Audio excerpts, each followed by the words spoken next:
यहाँ पे बच्चों भी हम लोग डिस्कशन कर रहे हैं एक्सरसाइज 9.1 का। लेकिन लास्ट टाइम पे मैंने आपके साथ जो डिस्कस किया था वो क्वेश्चन नंबर 1 to 8 मैंने आपके साथ डिस्कस किए थे। उसके बाद मैंने आपको बाकी क्वेश्चंस होमवर्क में दिए थे। आपने काफी सारे क्वेश्चंस अच्छे से अटेम्प्ट किए और अब मैं जो आपके कुछ डाउट्स हैं वो डिस्कस कर रहा हूँ। वो है क्वेश्चन नंबर 12 से। तो लास्ट के क्वेश्चंस जो है 12, 13, 14, 15, 16 इस टाइप के क्वेश्चंस मैं आपको करके दिखाता हूँ। इसी से आप ज्यादा अच्छा और समझ पाएंगे। कुछ जैसा कि आप जानते हैं कि ट्रिग्नोमेट्री में सारा खेल डायग्राम का होता है। अगर आपका डायग्राम सही बन रहा है तो आप समझ लीजिए आपका जेईई मेन एक्सक्लूसिव क्वेश्चंस और आने वाले जितने भी कॉम्पिटिटिव एग्जाम्स हैं उसमें ये हाइट एंड डिस्टेंस का क्वेश्चन जरूर होता है, तो आप उनको बहुत अच्छे से कर पाएंगे। सबसे पहले बच्चों ये वाला एक क्वेश्चन है, इसको हम लोग कंप्लीट करते हैं। सबसे पहले इसमें लिखा है from the top of a 7 metre high building. तो बच्चों ये 7 मीटर की मान लीजिए एक हाई बिल्डिंग है।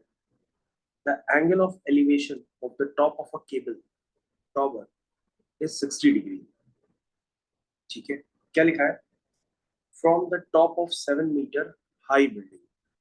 तो बच्चों यहाँ पे लिखा है कि 7 मीटर की बिल्डिंग है, उसके टॉप से, उसका टॉप देख रहे हो कहाँ पर है? ये 7 मीटर की हाई बिल्डिंग है और ये उसका टॉप हो गया।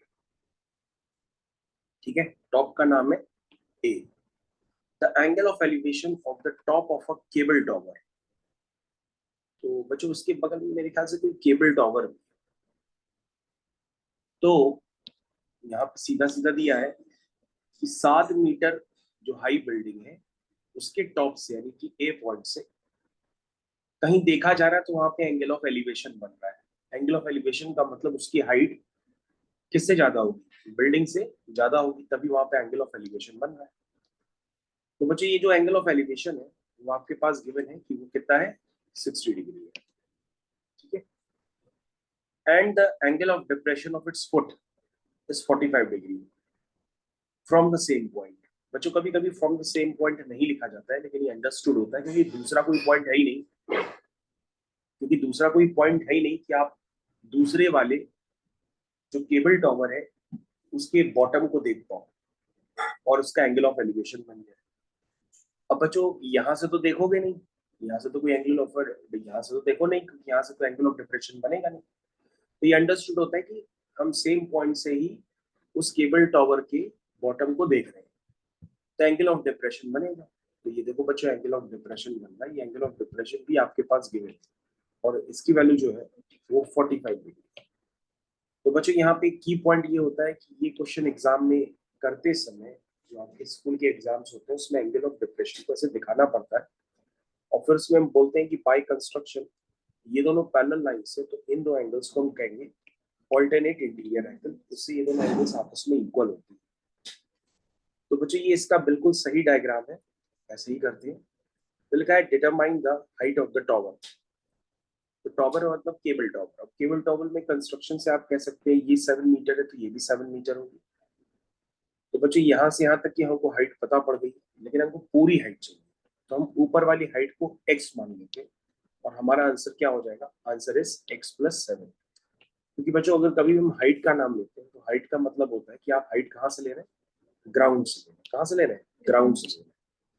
तो बच्चों ये हो गया ए, ये हो गया बी, ये हो गया सी, ये हो गया डी और ये हो गया।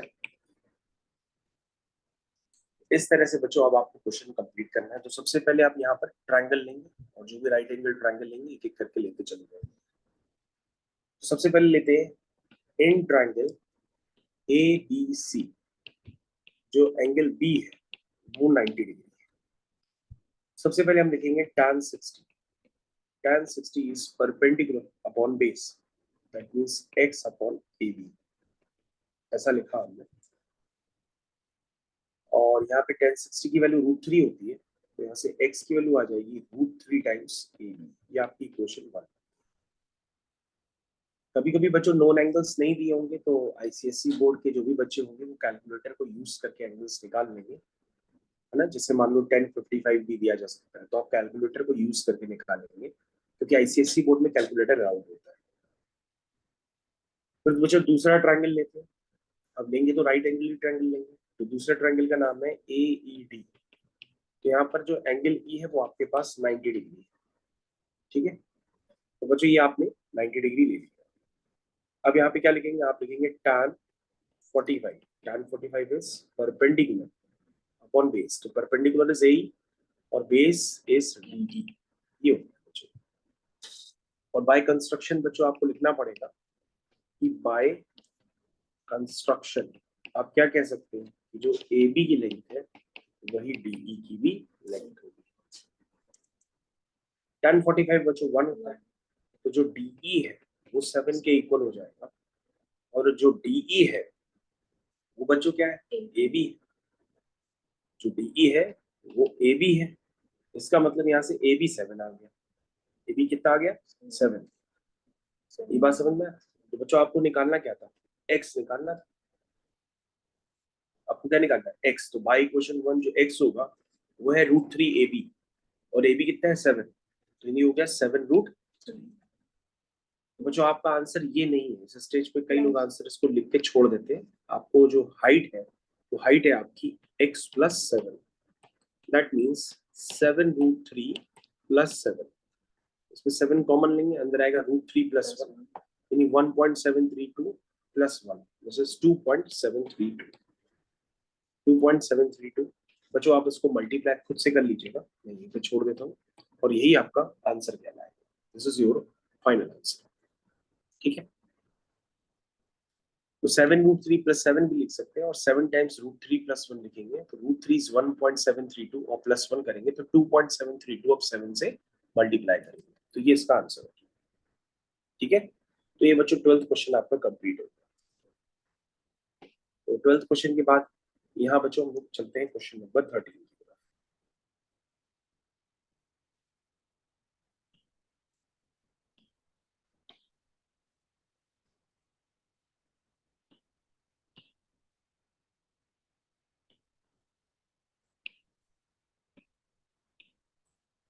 तो क्वेश्चन नंबर 13 को बच्चों हम लोग स्टार्ट करते हैं। सबसे पहले क्या लिखा है, as observe from the top of 75 metre high lighthouse. तो बच्चों ये 75 मीटर हाई जो है लाइट हाउस, कह रहा from the as the observe from the top of 75 metre high lighthouse from the sea level, from the sea level. The angle of depression of two ships are 30 and 45.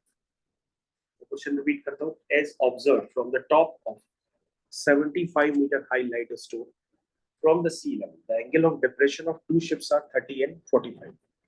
Angle of depression का मतलब ऊपर से नीचे ships को देखा जा रहा है, तो जो एंगल ऑफ डिप्रेशन हो चाहे एंगल ऑफ एलिवेशन, उनको दोनों ही हॉरिजॉन्टल से मेजर किया जाता है। क्या वो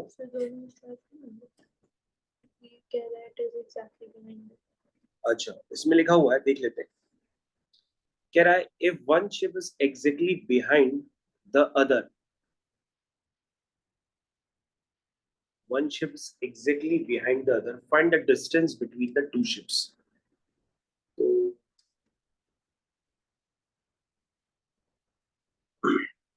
फिर से क्वेश्चन पढ़ लेते हैं। लिखा है as observe from the top of a 75 metre high lighthouse from the sea level, the angle of depression of two ships are 30 and 45. If one ship exactly behind the other on the same side of the lighthouse, यहाँ पे बच्चों लिखा हुआ है on the same side of a lighthouse, लेकिन अगर यहाँ पे लिखा होता on the opposite side of the lighthouse तो ये बच्चों डायग्राम बनता। तो बच्चों यहाँ पर क्या लिखा है, ध्यान दीजिएगा, यहाँ पे लिखा हुआ है on the same side of lighthouse, तो बच्चों ये वाला डायग्राम पर नहीं बन पाए, ये वाला डायग्राम नहीं बन पाए, क्योंकि ये तो डायग्राम तभी बनेगा जब लिखा होता on the opposite side of the light house. तो बच्चों इस डायग्राम को हम लोग रीड्रॉ करते हैं, ये रीड्रॉ किया, और एक लाइट हाउस तो क्रिएट हो ही गया। तो बच्चों लाइट हाउस को हम क्रिएट करने के लिए ये रेड कलर से मार्क कर देते हैं। चलिए पहले क्या, as observe, as observe from the top of 75-meter high lighthouse from the sea level.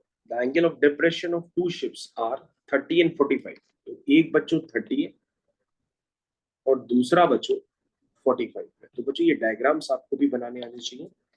अब ये 45 तो हम बाय कंस्ट्रक्शन कह सकते हैं कि ये भी 45 होगा, बाय कंस्ट्रक्शन हम कह सकते हैं कि ये भी 30 होगा। कह रहा एक शिप दूसरी शिप के पीछे है, तो बच्चों मैं आपको शिप दिखा देता हूँ। एक शिप ये है, दूसरा शिप ये है, ठीक है। क्या पूछ रहा है? Find the distance between the two ships. तो बच्चों इन दोनों शिप्स के बीच की डिस्टेंस पूछ रहा है। तो वो डिस्टेंस बच्चों x हो गई। क्या हो गई? x। तो आपको ये वाला x निकालना है,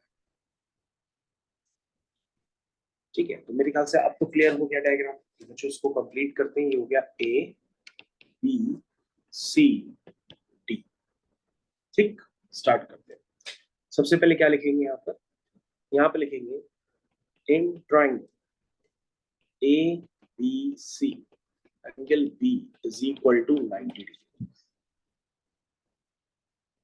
Tan 45 is perpendicular upon base.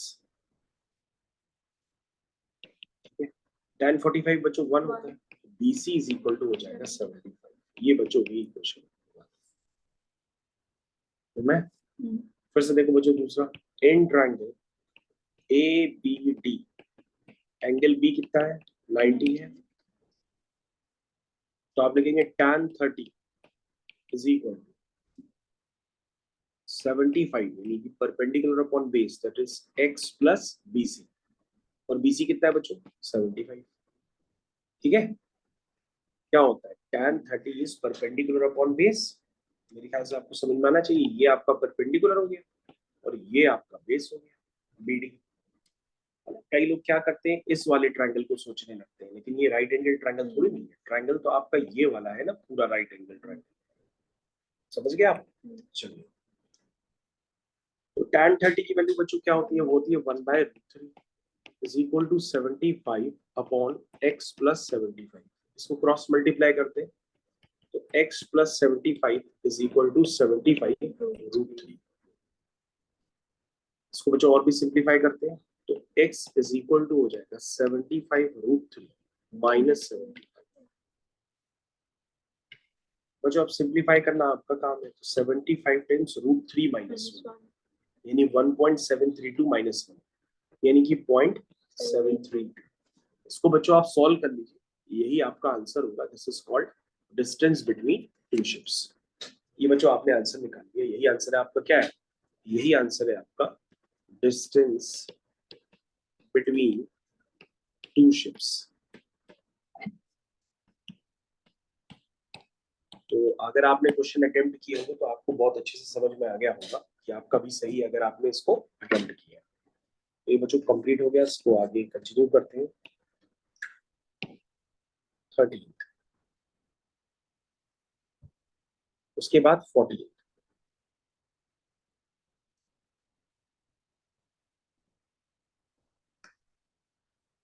ये बच्चों आपका 14th क्वेश्चन हो गया।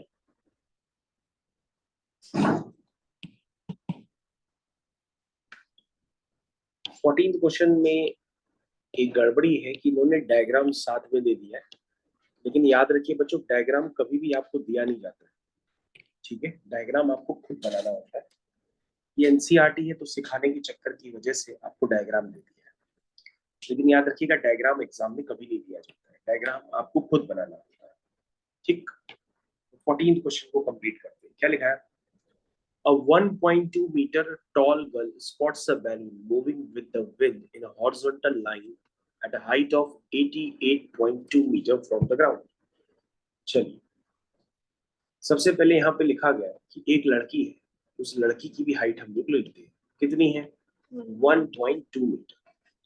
तो बच्चों ये 1.2 मीटर एक लंबी लड़की है और यहाँ पे उसकी आंख होगी, यहाँ पर उसके पैर होंगे। चलिए, 1.2 meter tall girl spots a balloon moving with the wind in horizontal line at a height of 88.2 meter. तो उसने किसी बैलून को ऑब्जर्व किया। तो बच्चों हम लोग बैलून खुद से बनाते हैं। ये बैलून को उसने ऑब्जर्व किया अब ये जो बैलून है वो हॉरिजॉन्टल डायरेक्शन में मूव भी कर रहा है, उसको मूव करते हुए हम दिखाते हैं, ठीक है। तो यहाँ पर ये बैलून जो है ये हॉरिजॉन्टल डायरेक्शन में मूव करते हुए आगे जा रहा है। लड़की ने इसी को स्पॉट किया है।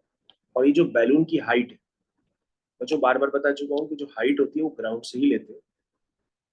तो बैलून की जो हाइट होती है वो आपके पास, तो बैलून की जो हाइट है बच्चों वो है आपके पास 88.2 metre. The angle of elevation of the balloon from the eyes of a girl at any instant is 60 degree.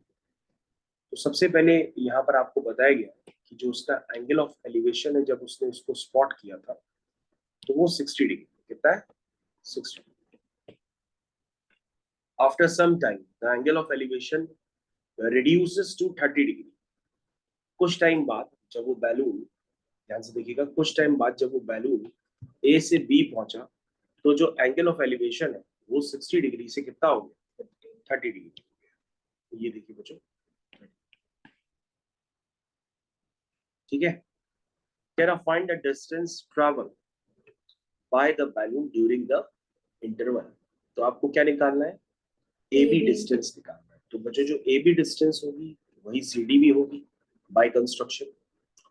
और बच्चों आप हमको ये बता दीजिए ये जो बैलून की हाइट है वो 88.2 मीटर है। तो मैं ये जानना चाहता हूँ कि 88.2 तो पूरा ग्राउंड से था, और 88.2 में से अगर आप 1.2 माइनस कर देंगे तो कितना आएगा, क्या 87।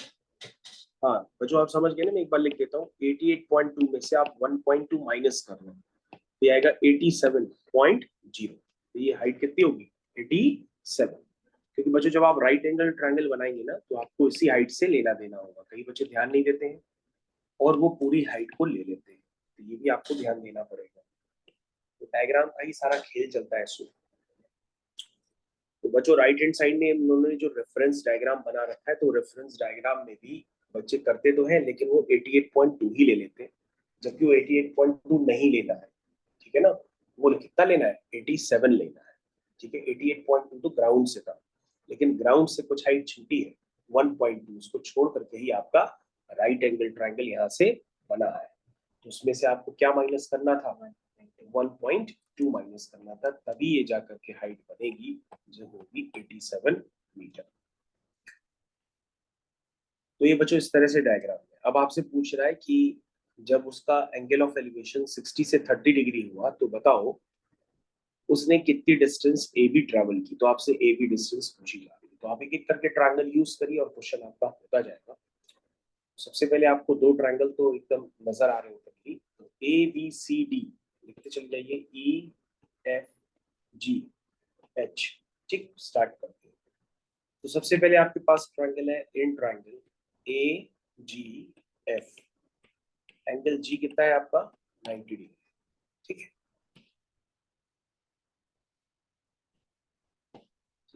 क्या लगाएंगे सबसे पहले, tan 60। tan 60 क्या है, परपेंडिकुलर अपॉन बेस,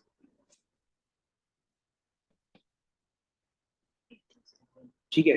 तो tan 60 की वैल्यू कितनी है, √3 is equal to A G upon F G. तो ए जी की वैल्यू शायद पता है ना, तो वो मैंने पुट नहीं की है। ए जी की वैल्यू कितनी है, 87 अपॉन एफ जी। बच्चों यहाँ से एफ जी निकल आएगा, आपका एफ जी जो है 87 अपॉन √3। इसको बच्चों हम लोग रैशनलाइज भी कर सकते हैं क्योंकि 8 और 7 15 होता है, तो ये हो जाएगा 87 √3 अपॉन 3। ये होगा बच्चों 3 2 6, 3 9 27, 29। ये बच्चों एफ जी है। उसके बाद बच्चों हम एक दूसरा ट्रायंगल लेंगे, उस ट्रायंगल का नाम होगा बी एच एफ। क्या नाम है, बी एच एफ। उसमें बच्चों जो एंगल एच है वो 90 डिग्री है। तब आप क्या करेंगे बच्चों, इसमें आप लेंगे tan 30।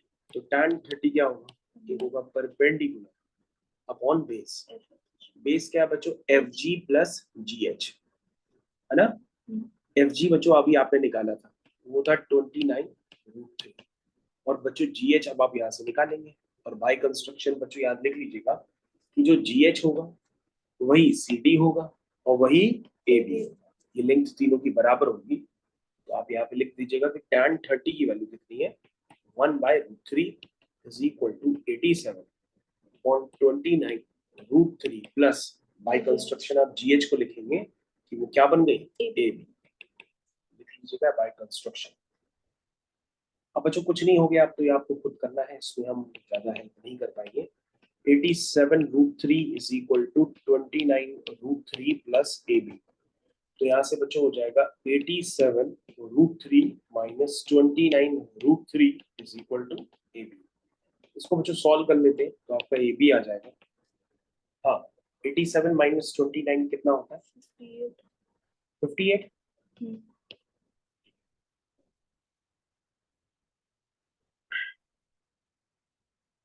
58√3, ओके 58√3 मीटर इसका आंसर होगा। तो यहाँ पे भी छोड़ सकते हैं, और अगर आप निकालना चाहें तो √3 की वैल्यू यहाँ मल्टीप्लाई भी कर दीजिएगा 1.732 और आपका ये आंसर आ जाएगा। ये बच्चों आपको क्वेश्चन कंप्लीट। तो क्वेश्चन देखने में बड़ा था, लेकिन बड़ा नहीं है। अगर आप उसको सही ढंग से करेंगे, डायग्राम अच्छे से बनाएंगे, तो आपसे क्वेश्चन वो 100% हो जाएगा। क्वेश्चन नंबर 14 था जो अभी हमने सक्सेसफुली किया। क्वेश्चन नंबर 15 की तरफ आते हैं, देखते हैं क्या हो सकता है।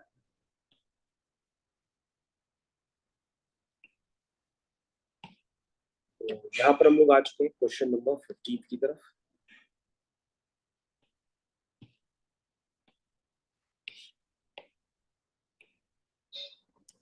क्वेश्चन नंबर 15 हम लोग को करना है अच्छी तरीके से। पहले आप लोग क्वेश्चन पढ़िए, फिर मैं इसको ट्राई करता हूँ। तो क्या लिखा हुआ है, लिखा है a straight highway leads to the foot of tower। कोई हाईवे है, वो टॉवर की फुट की तरफ अप्रोच करता है। तो बच्चों ये देखिए, मैं इसको बनाने की कोशिश कर रहा हूँ। ये आपका टॉवर और ये हाईवे जो है टॉवर के फुट की तरफ अप्रोच करता है। A man is standing at the top of tower observes a car at an angle of depression of 30 degree. तो जो आदमी है बच्चों, यानी ऑब्जर्वर, वो यहाँ पे खड़ा है, समझ रहे, और यहाँ से कार को आते हुए देखता है, समझ गए। तो मैं टाइम चेंज कर देता हूँ। यहाँ से आते हुए कार को देखता है और देखता है कि कार कौन से एंगल पे आ रही है, वो आ रही है 30 डिग्री के एंगल ऑफ डिप्रेशन पे। बाय कंस्ट्रक्शन आप कह सकते हैं ये 30, तो ये भी 30 बिकॉज ऑफ ऑल्टरनेट इंटीरियर।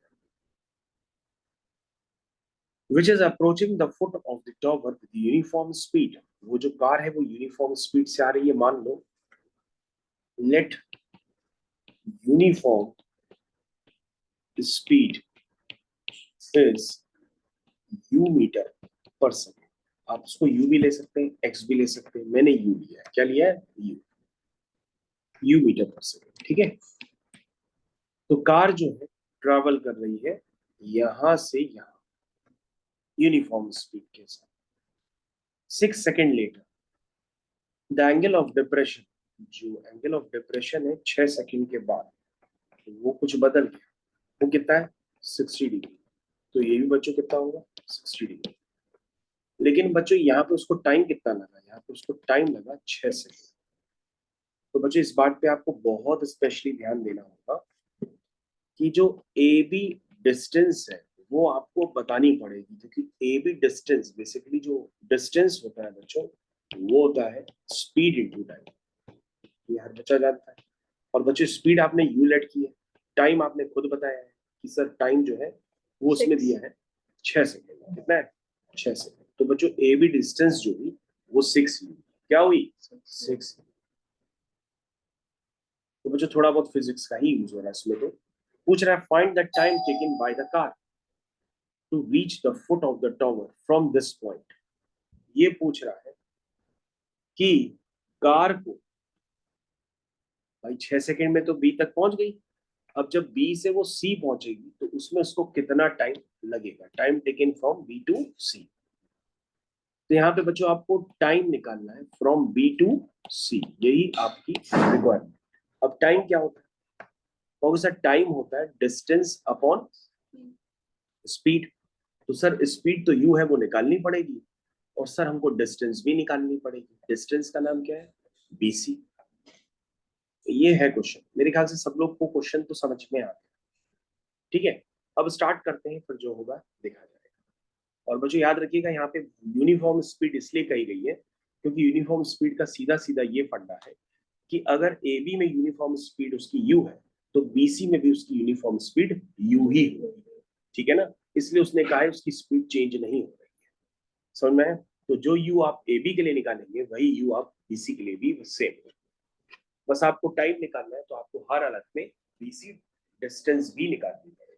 तो बच्चों करना पड़ता है, जब आप करेंगे तो ये क्वेश्चन होगा। और ये बच्चों ये 5 नंबर का क्वेश्चन है एक तरह से। चलिए स्टार्ट करते हैं। तो in triangle DCB angle C is 90। क्या लिखेंगे? सबसे पहले लिखेंगे tan 60 is perpendicular upon base. ठीक है, tan 60 की वैल्यू होती है √3 is equal to CD upon BC। यहाँ तो कुछ बना ही नहीं, ये तो आ गया CD is equal to √3 times BC। इसका करें क्या? चलो छोड़ दो, अभी पढ़े रहेंगे।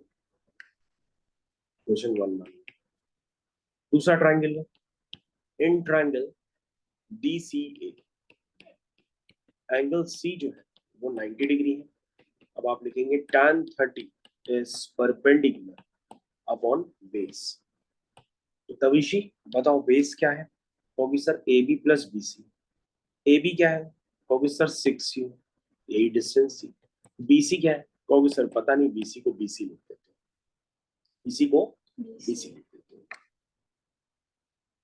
सर एक काम कर ले। हमने कहा हाँ बताओ।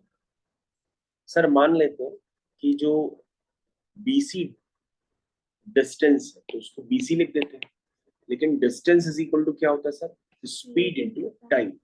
तो टाइम हम मान लेते हैं सर यहाँ पे उसको T लगता है। क्या लगता है? T लगता है। ये मैंने मान लिया, नहीं समझे? टाइम यहाँ पे क्या लगता है? T लगता है।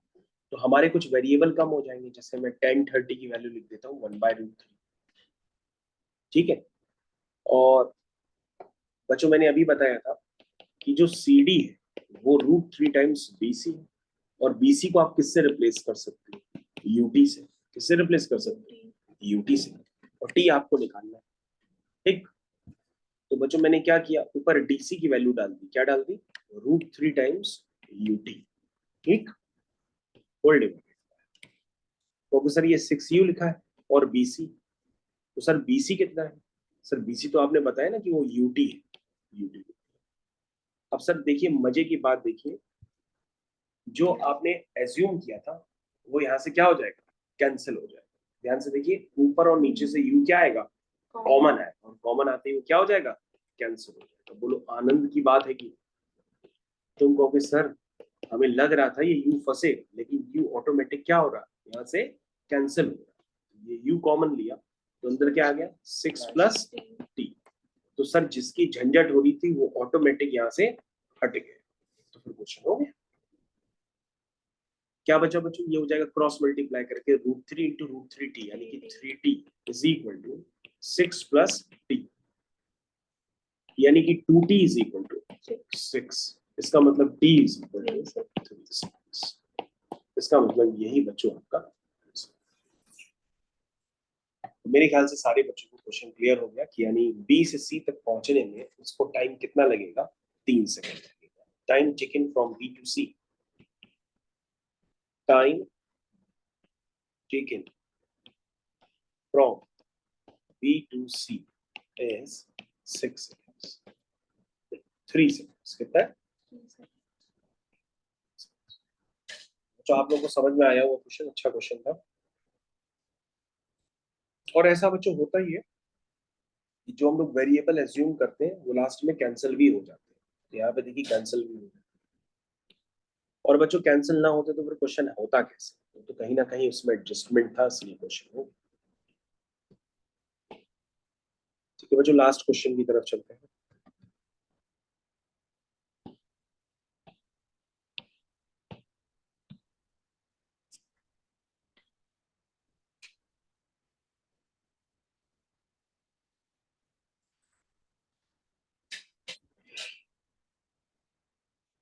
The angle of elevation of the top of a tower from 2 points at a distance of 4 meter and 9 meter from the base of the tower. क्या लिखा है? The angles of elevation of the top of a tower from 2 points. क्या लिखा है? The angles of elevation of the top of a tower from 2 points at a distance of 4 meter and 9 meter. From the base.